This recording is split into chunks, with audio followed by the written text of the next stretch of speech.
शिष्यवृत्ति परीक्षा का यह प्रश्न पत्र का एक मॉडल देख रहे हैं आप, और उसी पर हमारी चर्चा होगी। पूर्व माध्यमिक शिष्यवृत्ति परीक्षा कक्षा 8वीं और ये मई 2021 का प्रश्न पत्र हम हल कर रहे हैं, जिसमें पहला पेपर प्रथम भाषा और गणित का होता है। तो उसी प्रश्न पत्र का विभाग दूसरा यानी गणित का विभाग हम देख रहे हैं, जिसका दूसरा भाग आज हम जानेंगे। जैसा कि जानते हैं, हर प्रश्न पत्र के ऊपर एक जगह बनी होती है जहां पर बैठक क्रमांक लिखा जाता है। उसी प्रकार उत्तर जो पत्रिका मिलती है उस पर भी ये बैठक क्रमांक, सीट नंबर लिखना बहुत ही जरूरी होता है। तो हमारा जो विभाग है गणित विभाग है, उसमें हम मई 2021 का प्रश्न पत्र और उसके हल को समझने का प्रयास कर रहे हैं, और उसका भाग दूसरा है ये। तो पहले भाग में हमने प्रश्न क्रमांक 26 से इसलिए क्योंकि प्रश्न क्रमांक 1 से 25 तक का जो हिस्सा है वह प्रथम भाषा के प्रश्न होते हैं उसमें, और उसके बाद 26 से लेकर 75 तक गणित के प्रश्न होते हैं। तो 26 से लेकर 30 तक हमने देख लिया है। हर प्रश्न पत्र 2 भाषा में होगा। प्रथम भाषा जो हिंदी है वो हिंदी में पेपर होगा, और उसके बगल में इंग्लिश में भी वही प्रश्न लिखा होता है। समझने के लिए, पढ़ने के लिए उसका उपयोग हम कर सकते हैं। इस तरह से यह इंग्लिश में वही प्रश्न लिखा होता है।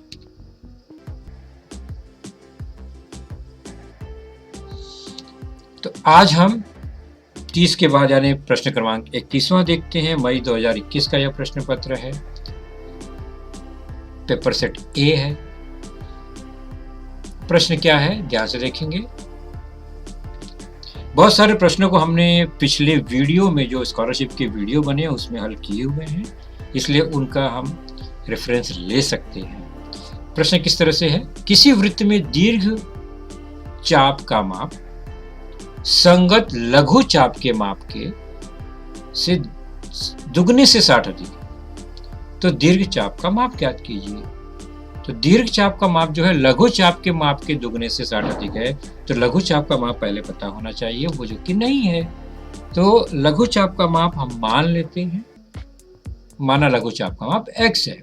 अब प्रश्न में जो कहा गया है कि दीर्घ चाप का माप कैसा है, वो लघु चाप के माप का दुगना और उससे 60 अधिक है, मतलब धन 60 है। तो ये दीर्घ चाप का माप है। और संगत लघु चाप दीर्घ चाप का यह गुणधर्म है कि दोनों के मापों का योग पूरे वृत्त के बराबर, मतलब 360 अंश का होता है। तो दीर्घ चाप और लघु चाप का योग 360 अंश होता है, जिसमें जो भी मान दिया गया हमने पद के रूप में यहाँ लिख दिया। समीकरण बन गया। हल करेंगे 3x धन 60 बराबर 360, पक्षांतर करते हुए 3x बराबर 300, तो x का मान आ जाएगा 100। x का मान 100 आ गया, मतलब ये लघु चाप का माप 100 आ गया, और प्रश्न में पूछा गया है दीर्घ चाप का माप। तो हम 2 तरीके से कर सकते हैं इसे। सबसे पहले जो समीकरण दीर्घ चाप का हमें मिला था उसमें 100 का मान रखते हुए सीधे हम 200 धन 60 आ जाएगा, क्योंकि x का मान 100 है। हल करेंगे तो 260 आएगा। ये एक तरीका है कॉमन समीकरण हल करने का। दूसरा सिंपल तरीका हम क्या अपनाएंगे कि लघु चाप का माप 100 मिल गया है, तो दीर्घ चाप का माप क्या आएगा 360 में से उसको घटा देते हैं सीधे सीधे, क्योंकि वो संगत लघु दीर्घ चाप का माप पूछा गया है। तो 100 जो है 360 में से कम हो गया, तो 260 बचेगा। ये डायरेक्ट हम प्राप्त कर सकते हैं, और उत्तर का जो ऑप्शन होगा वो चौथा ही है, 260 अंश। ये संगत दीर्घ चाप का माप हुआ जो कि प्रश्न में पूछा गया है। अगला उदाहरण प्रश्न क्रमांक 32वां। x की घात 3 ऋण 27 गुणे x square plus 2x plus 2 इनके गुणनफल कि कोटि घात लिखना है, हमें गुणनखंड नहीं लिखना है, घात लिखना है। तो जब घात लिखना है तो हमें पूरा गुणनखंड या गुणनफल ज्ञात करने की जरूरत नहीं है। हम क्या ज्ञात करेंगे, दोनों जो पद हैं उसके अधिकतम चरांक के अधिकतम घात को देखेंगे। तो गुणनफल में चरांक की अधिकतम घात ही जो होगी वही पूरे गुणनफल की घात होगी। ओके, तो पहला पद में x की घात 3 ये चरांक का अधिकतम घात है, और दूसरे में x की घात 2 चरांक का अधिकतम घात है। इनका गुणनफल कर देंगे तो हमें मिल जाएगा घातांक के नियम के अनुसार x की घात 3 धन 2 5, और यही जो 5 है वो अधिकतम घात या कोटि है पूरे गुणनफल की। तो सीधे सीधे हमें मिल जाएगा कोटि जो है वो 5। तो कोटि ज्ञात करने के लिए गुणनफल पूरा निकालना, विस्तार करना जरूरी नहीं है। समय वेस्ट होगा, बर्बाद होगा, व्यर्थ जाएगा, क्योंकि हमें केवल कोटि ही प्राप्त करनी है। तो हल हुआ इसका दूसरा। बढ़ते हैं आगे, प्रश्न क्रमांक 33। निम्नलिखित में से कौन सा गुणनफल गोले का घनफल दर्शाता है? तो गोले का घनफल दर्शाना है हमें, तो क्या होगा?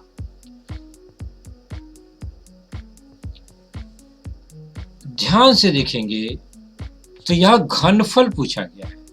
घनफल में 3 आयाम होने चाहिए, घन इकाई होनी चाहिए।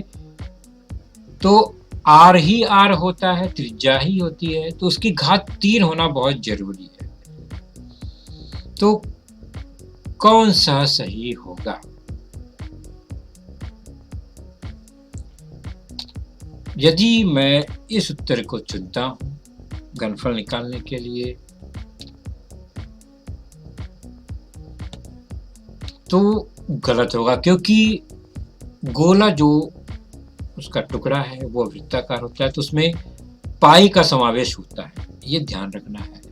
और 3 इकाइयों का गुणनफल होता है, मतलब r r r 3 बार गुणा होता है। तो घन इकाई यानी r का घात 3 होनी चाहिए और पाई भी होना चाहिए। तो पाई तो यहाँ पर दिख रहा है, लेकिन r की घात 2 जो है वो यहाँ पर दिख रहा है, तो ये गलत हुआ। तो हमारा सही उत्तर क्या है, क्या आप पहचान सकते हैं? मैंने यहाँ पर उत्तर 4 दिखाया है, क्या ये सही है? बिल्कुल नहीं, चौथा उत्तर गलत है। तो मैंने जो हिंट दिया, यहाँ पर कोई सॉल्यूशन नहीं है, हल नहीं करना है, सूत्र को याद रखना है। जो भी त्रिआयामी पृष्ठफल और घनफल का जो पाठ है हमारा, उसमें जो चित्र है जितने भी, उसके घनफल के सूत्र हमें याद रखने चाहिए, उसके अनुसार आपको यह पता करना था। तो मैंने तो ये गलत लगा दिया है, मैं बता रहा हूँ कि गलत है। अगर मैं नहीं कहूँ तो आप समझेंगे सही है और आप चौथा ही छोड़ देंगे। तो ये गलत है। तो सही कौन सा है खोजिए इसमें से। टेक्निक क्या लगाना है, पाई होना चाहिए, r की घात 3 होनी चाहिए, और उसके अलावा क्या होना चाहिए, 4/3। तो मैं पूरा उत्तर नहीं बता रहा हूँ, गोले का घनफल का सूत्र याद रखिए और खोज लीजिए कि उसके बराबर का मान चारों में से कौन सा सही है। तो ये आप पर निर्भर है, लेकिन यहाँ जो चौथा उत्तर मैंने बताया वो गलत है, इतना मैं बता रहा हूँ। चलते हैं 34वें क्रमांक पर। रोहित ने मोहित के पास से 3 वर्ष उपयोग में लाई गई एक पुरानी मशीन 8,57,375 रुपयों में खरीदी। घिसावट की दर 5% प्रति वर्ष हो तो मोहित ने वह यंत्र कितने रुपयों में खरीदा होगा? मतलब रोहित ने यंत्र खरीदा, सेकेंड हैंड मशीन खरीदी, और उसकी जो ओरिजिनल कीमत है यानी मोहित ने कितनी में लिया था, यह पता करना है। ऐसे प्रश्नों में जहां पर पहले की कीमत, बाद की कीमत, इस तरह के प्रश्न पूछे जाते हैं, कुछ वर्षों बाद दर दिया गया होता है, तो समझना है हमें कि यह जो है यह चक्रवृद्धि ब्याज के सूत्र जैसा प्रश्न। चक्रवृद्धि ब्याज नहीं है इसमें, लेकिन उसके सूत्र जैसा प्रश्न है। और बात यहाँ पर ध्यान से देखेंगे, प्रश्न में वर्तमान कीमत पता है, पुरानी कीमत पता करना है, यानी मूल कीमत को पता करना है। तो चक्रवृद्धि ब्याज के सूत्र में ए, पी और आर और एन इनका समावेश होता है। तो पुरानी मशीन खरीदी है, वर्तमान कीमत जो है वो 8,57,375 है। तो ये वर्तमान मतलब ए, वर्तमान कीमत को ए मानेंगे जब भूतकाल की कीमत पूछी जाती है। दर जो है कम हो गई है, घिसावट की दर है, तो 5% घिसावट मतलब यह ऋणात्मक होगा सूत्र में। कितने साल तक? 3 साल। दर 3 वर्ष। अब पुरानी कीमत ओरिजिनल कितनी थी ये पूछा गया है, मतलब मूलधन कितना था जो कि बढ़ा हुआ होगा, ज्यादा होगा, ये पता करना है। तो मिश्र धन, चक्रवृद्धि मिश्र धन का सूत्र हमें पता है, ए बराबर पी कोष्टक में 1 धन r बटे 100 की घात n। परिवर्तन क्या होगा? यहाँ पर घिसावट है तो जो r है वो ऋणात्मक हो जाएगा, सूत्र में मान रख दिया हमने। कोष्टक को हल करेंगे तो राइट साइड में p गुणे 100 एकम 100 ऋण 5 यानी 95/100 पूरे की घात 3 है, 3 बार गुणा हो जाएगा, p गुणे 95/100 गुणे 95/100 क्योंकि घात 3 है।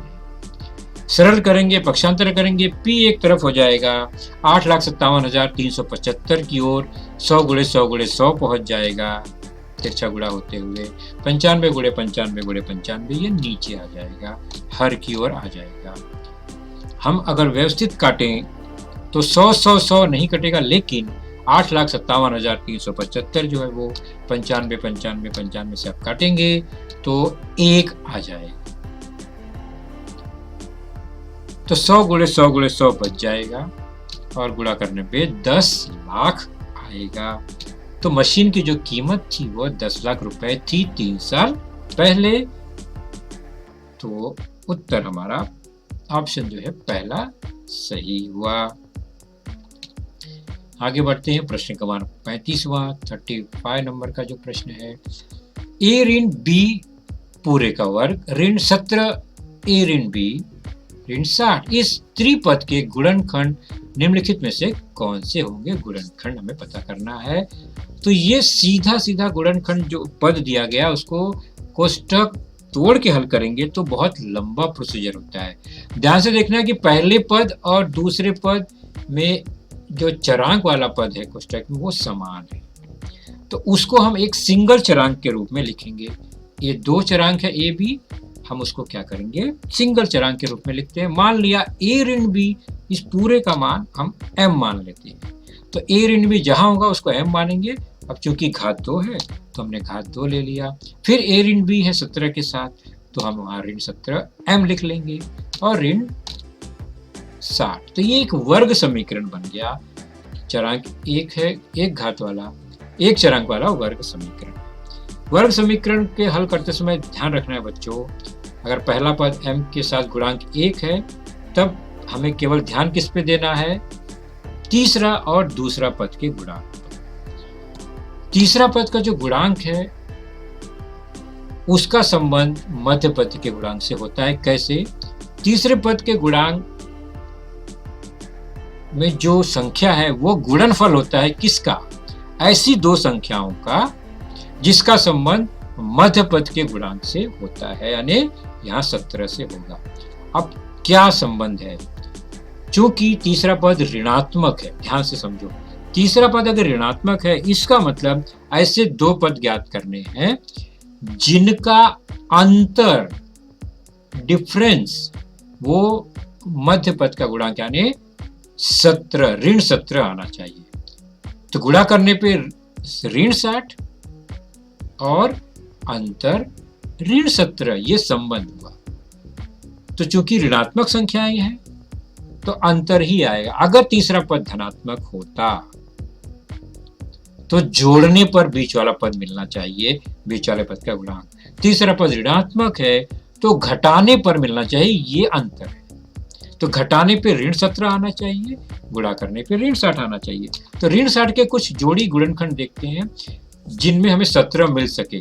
तो 2 और 30 का गुणा भी 60 होता है, लेकिन अंतर 17 नहीं होता।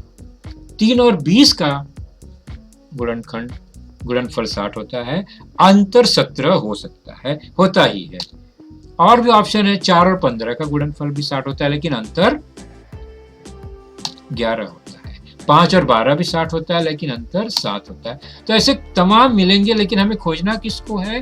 अंतर ऋण 17 होना चाहिए, और वह जो हमें 3 और 20 के अंतर से मिलेगा, जिसमें ऋणात्मक अंतर है, तो यानी बड़ा वाला 20 जो है वो ऋणात्मक होना चाहिए, 3 धनात्मक होगा, तभी अंतर ऋण 17 है। अगर धन 17 होता तो 20 ऋण 3 हम ले सकते थे, 20 धनात्मक 3 ऋणात्मक। तो ये खोज हमने कर लिया, तो हमें 2 संख्या मिल गई, जो कि एक है ऋण 20, दूसरा है 3। ये 2 संख्याओं का गुणनफल ऋण 60, अंतर ऋण 17 मिल गया। तो यहां पर हमने वो संख्या खोज लिया है। अब हमें अपने मूल चरांक पर आना है। 3 जो है वो क्या है? m धन 3 होगा। क्यों भाई? और 20 जो ऋण है वो m ऋण 20 होगा। ये तरीका है। 3 धनात्मक है तो m धन 3, इसका गुणनखंड होगा कौन सा? जो हमारा पद बना है m स्क्वायर ऋण 17m ऋण 60, इसका गुणनखंड निकालना है। तो जो 2 संख्या मिली है उसी का चिन्ह का उपयोग करते हुए हम चरांक का उपयोग करेंगे। 3 है तो m धन 3, ऋण 20 है तो m ऋण 20, m धन 3 m ऋण 20 जो है वो गुणनखंड है m वाले चरांक के पद का। लेकिन m के बदले क्या है? m तो हमने a ऋण b को माना है, तो इसलिए m जो है a ऋण b धन 3 हो गया, फिर m ऋण 20 को a ऋण b ऋण 20 हो गया। तो ये शॉर्टकट, ज्यादा हल नहीं करना है, हम तुरंत पता करेंगे इसको कि a ऋण b मूल हमारा चरांक है, तो हम उसको लेकर ही उत्तर प्राप्त करेंगे, m के रूप में नहीं। और निरीक्षण करेंगे तो चौथा जो है हमारा सही उत्तर प्राप्त होता है। क्रम भले ही बदल सकता है, दोनों पद वही हैं, तो चौथा ऑप्शन सही हुआ। बढ़ते हैं 36वें प्रश्न की ओर। यह भी हमने प्रश्न हल किया है। आप बच्चों याद रखेंगे, हमने स्कॉलरशिप के जो पिछले जितने वीडियो बने हैं उनमें अलग से टॉपिक वाइज हमने इन प्रश्नों को हल भी किया है। आज हम प्रश्न पत्र में आ रहा है इसलिए दोबारा हल कर रहे हैं। 3x + 7 ये एक सम संख्या है, तो x का वर्ग कौन सी संख्या होगी? तो पहले x का वर्ग पता करना है, कौन सी संख्या होगी, मतलब पहले x तो पता चलेगी x क्या है, सम है या विषम है, उसके बाद ही हम x का वर्ग प्राप्त कर पाएंगे। तो सबसे पहले 3x धन 7 का निरीक्षण करें तो 3x धन 7 ऐसा पद है जिसमें एक पद जो है चरांक के साथ है, दूसरा पद जो है अकेली संख्या है जो कि विषम संख्या है। 7 विषम है। तो किसी विषम संख्या में कोई ऐसी संख्या जोड़ी गई है कि पूरी संख्या विषम है। पहले प्रश्न में कहा गया कि 3x + 7 विषम है और उसमें 7 भी तो विषम है। तो विषम में क्या जोड़ने पे विषम प्राप्त हुआ? तो 3x धन 7 यानी 3x धन 7 ये क्या है? एक निश्चित सम संख्या है। क्यों? क्योंकि प्रश्न में यहां लिखा ही गया है। अब 7 विषम है तो 3x क्या होगा? विषम में क्या जोड़ने पर सम आएगा? तो निश्चित है कि विषम में विषम जोड़ेंगे तो ही सम आएगा।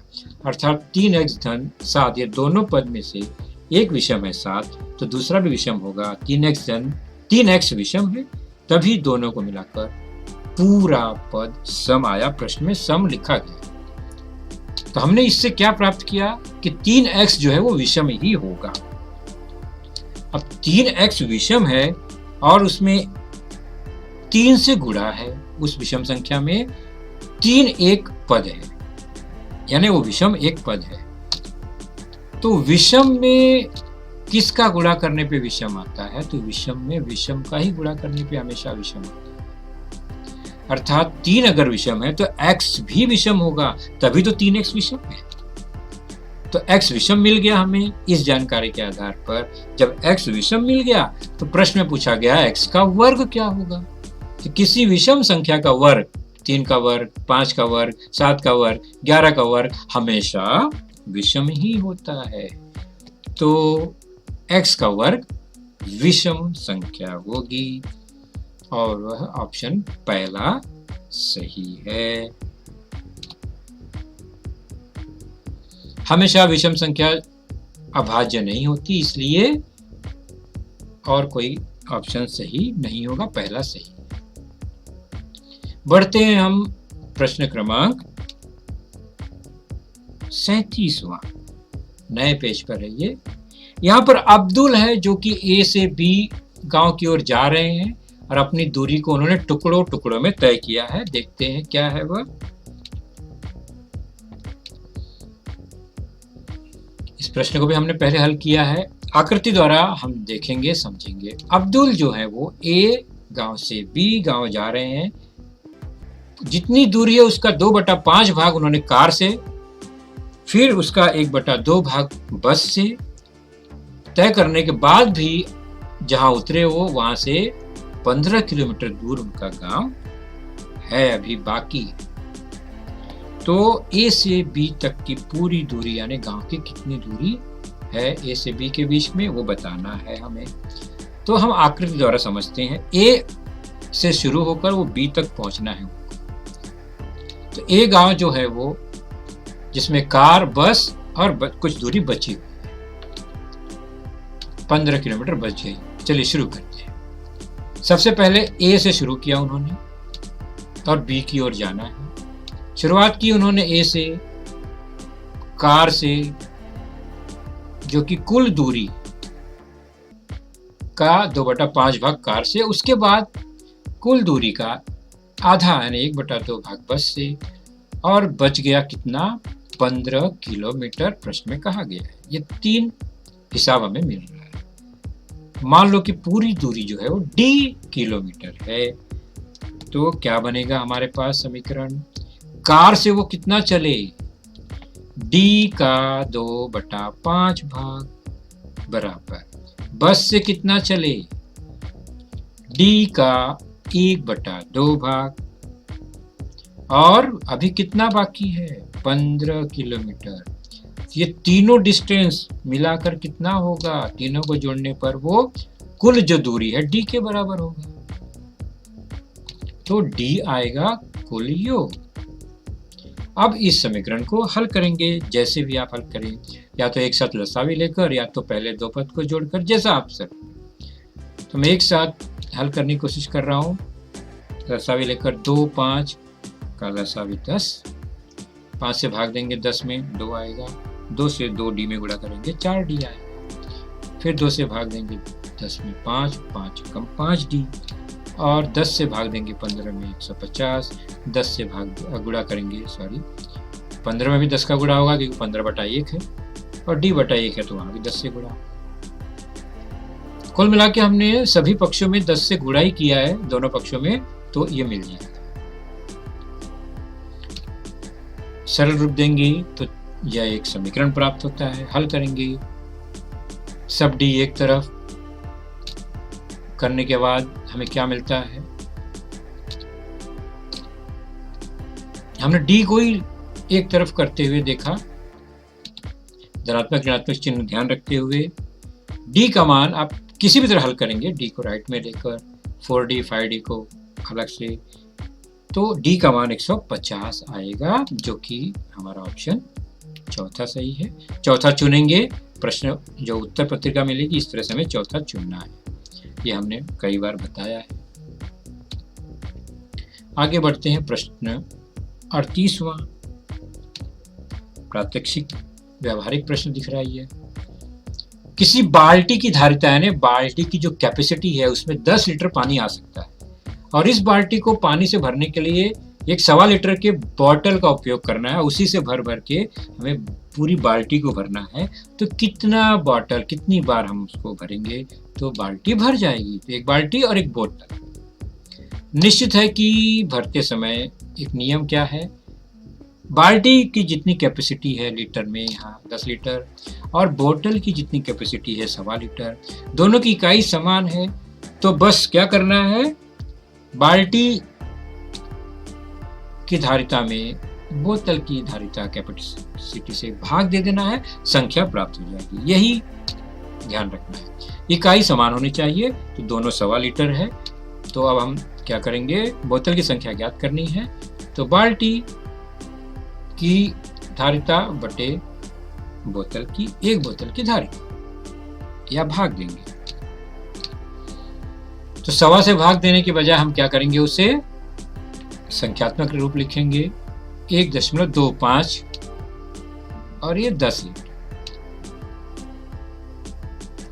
अब दशमलव हटाने के लिए हम क्या करते हैं, लीटर को मिलीलीटर में बदल देते हैं। तो 1.25 मिलीलीटर मतलब 1250, 1000 का गुणा हो गया, और 10 में 1000 का गुणा किया तो 10,000। क्यों किया हमने, ताकि दशमलव का झंझट न रहे। अब हम सीधे सीधे भाग देकर मान निकालेंगे, तो 8 आ जाएगा, 8 बार जाएगा, तो बोतल की संख्या आ जाएगी 8। यानी 8 बार उस बोतल से पानी उड़ेलने पड़ेंगे, तब बाल्टी भर जाएगी, जो कि ऑप्शन में पहला सही है। आगे बढ़ेंगे, प्रश्न क्रमांक 39वां 39th क्वेश्चन। किसी कोण के कोटि पूरक कोण के संपूरक कोण का माप 108 अंश हो तो उस कोण का माप ज्ञात करो। या तो समीकरण से हल करेंगे या लॉजिक लगा के हल करेंगे। समीकरण से हमने ये प्रश्न पहले हल किया है, हम सीधे लॉजिक लगाते हैं, उल्टा चलते हैं। देखो प्रश्न में दिया गया 108 अंश क्या है, वो संपूरक कोण है किसी कोण का, है ना। संपूरक कोण का माप 108 है, मतलब ये संपूरक कोण है किसी का। तो 108 संपूरक कोण है किसी कोण का, और वह कोण क्या है, तो वो होगा 180 में से 108 घटा दो, यानी 72 अंश का ये संपूरक कोण है 108। लेकिन 72 अंश क्या है, ये जो संपूरक कोण है वो किसी कोटि पूरक कोण का संपूरक कोण है। तो 72 का हम कोटि पूरक निकाल लेते हैं, आएगा 18, 90 में से घटेगा वो, तो ये 18 ही वह कोण होगा जिसका कोटि पूरक का संपूरक 108 होगा। चेक कर लो, 18 का कोटि पूरक 72, 72 का संपूरक 108। तो हमने दी गई जानकारी से उत्तर कैसे प्राप्त किया, 108 से 72 मिला और 72 से हमें 18 मिल गया। तो संपूरक से कोटि पूरक की ओर गए, तुरंत उत्तर प्राप्त किया हमने 18। दूसरा तरीका क्या है, हम मान लेंगे कि वो कोई कोण x है, फिर उसका संपूरक कोण यानी x 180 माइनस x वो 108 के बराबर है, फिर x का मान निकालेंगे, वो आ जाएगा 72, फिर 90 में से 72 घटाएंगे 18 आएगा। समीकरण बना के हम प्राप्त कर सकते हैं। दूसरा उत्तर 18 अंश जो कि सही है।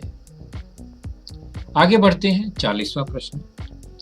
संलग्न वर्ग का विकर्ण दिया गया है, भुजा की लंबाई ज्ञात करनी है। विकर्ण का निरीक्षण करते हैं, तो विकर्ण 12 सेंटीमीटर है।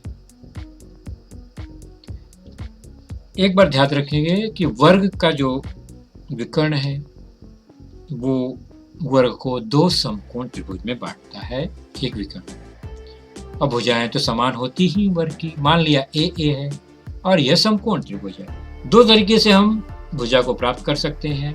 समकोण त्रिभुज में सीधे सीधे पाइथागोरस प्रमेय लगाएंगे, तो ए का वर्ग बराबर कर्ण का वर्ग, क्योंकि ए यहाँ कर्ण 12 जो है उस त्रिभुज का कर्ण है। हल करेंगे, 2a का वर्ग आ जाएगा बराबर 144, a का वर्ग आएगा बटे 2 72, 144 का आधा 72, और फिर a का वर्गमूल निकालेंगे, a वर्ग का वर्गमूल a, 72 का वर्गमूल निकालेंगे, सरल करेंगे, परमेयीकरण करेंगे। 72 में हमें एक वर्ग संख्या है 36 गुना 2, तो 36 का 6 बाहर आ जाएगा वर्गमूल निकल के, और कर्णी 2 जो है वो अपरिमेय संख्या रह जाएगी। 6 कर्णी 2 हमें a का मान मिला, जो कि आपके ऑप्शन में चौथा दिखाई दे रहा है। दूसरा नियम क्या है, तरीका क्या है कि किसी भी वर्ग का जो विकर्ण होता है वो भुजा का कर्णी 2 गुना होता है। ये एक सिंपल सा नियम है। तो दूसरा नियम क्या है, विकर्ण जो होता है वो भुजा का कर्णी 2 गुना होता है, तो कर्णी 2 गुणे ए। इस सूत्र से भी हम भुजा निकाल सकते हैं। कैसे, तो भुजा बराबर क्या आएगा, विकर्ण बटे कर्णी 2 हो जाएगा। विकर्ण का मान दिया ही गया है 12 प्रश्न में, बटे कर्णी 2। अब ये बटे कर्णी 2 है तो ये तो अपरिमेय संख्या यहाँ दिखाई दे रही है, हमें इसका परिमेयीकरण करना है। तो कर्णी 2 को हर से हटाने के लिए क्या करेंगे, अंश और हर में कर्णी 2 का गुणा करेंगे, दोनों ओर कर्णी 2 का गुणा ऊपर नीचे, ताकि वो नीचे हर जो है वो परिमेय संख्या हो जाए। उससे क्या होगा, तो 12 कर्णी 2 ऊपर आ गया और नीचे कर्णी 2 गुणे कर्णी 2 कर्णी 4 मतलब 2 हो गया, 4 का वर्गमूल 2। अब नीचे अब परिमेय संख्या हो गई, 2 से 12 कट जाएगा, बचेगा 6 और कर्णी 2। हमें चौथा ऑप्शन ही मिलेगा यहाँ भी। तो जो आसान लगे आप उससे कर सकते हैं।